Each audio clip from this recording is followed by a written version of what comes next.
And here is the Writer's Almanac for Wednesday. It's the 12th of June, 2019. It's the birthday of the writer Juna Barnes, born near Cornwall-on-Hudson, New York, 1892, lived in the bohemian world of Greenwich Village for years, then as an expatriate in Paris, drinking, smoking, having love affairs with men and women. She was a journalist there. She interviewed Florence Ziegfeld and Coco Chanel. She was friends with James Joyce and Gertrude Stein, had a long affair with the sculptor Thelma Wood.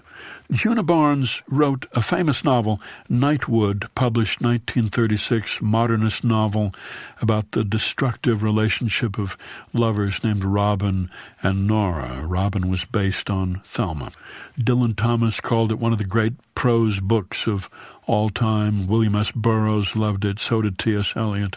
The novel didn't make much money, though, and Juna Barnes had to live off the charity of Peggy Guggenheim, a patron of the arts. She turned to alcohol. She went through a bottle of whiskey a day, moved back to New York City, back into an apartment in Greenwich Village, where she lived as a recluse for the last 42 years of her life. E. Cummings was her neighbor. He used to check on her by yelling out his window. She spent her last 30 years working on a long poem that was found in her apartment when she died in 1982.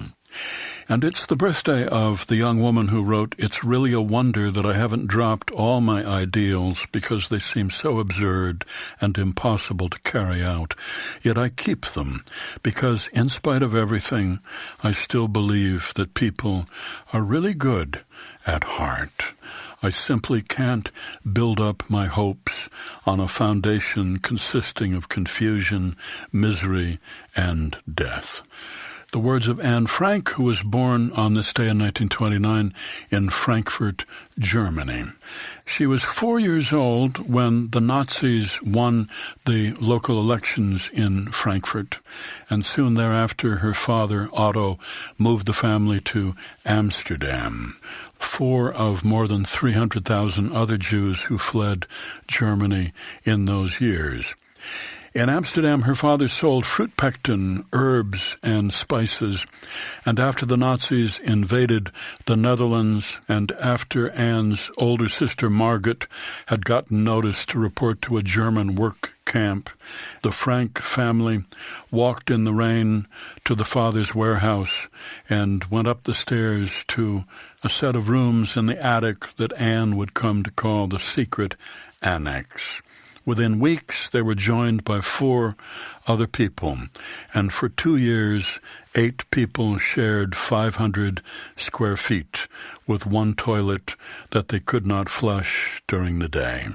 Anne had gotten a red and white checkered cloth diary for her 13th birthday, and in that diary, she wrote, "When I write, I can shake all of my cares, my sorrow disappears, my spirits are revived. But will I ever be able to write something truly great? Will I ever become a journalist or a writer?" The English translation of the diary, entitled Anne Frank, The Diary of a Young Girl, was published in 1952. It has sold tens of millions of copies. Here's a poem for today by Judith Waller Carroll, Learning How to Write the Beginning.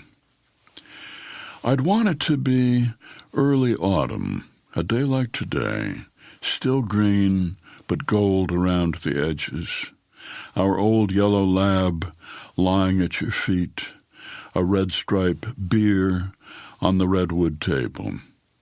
The sky would be as soft and faded as that shirt you used to wear, and it would be quiet, not even birdsong, nothing to betray what led up to the middle or happened in the end.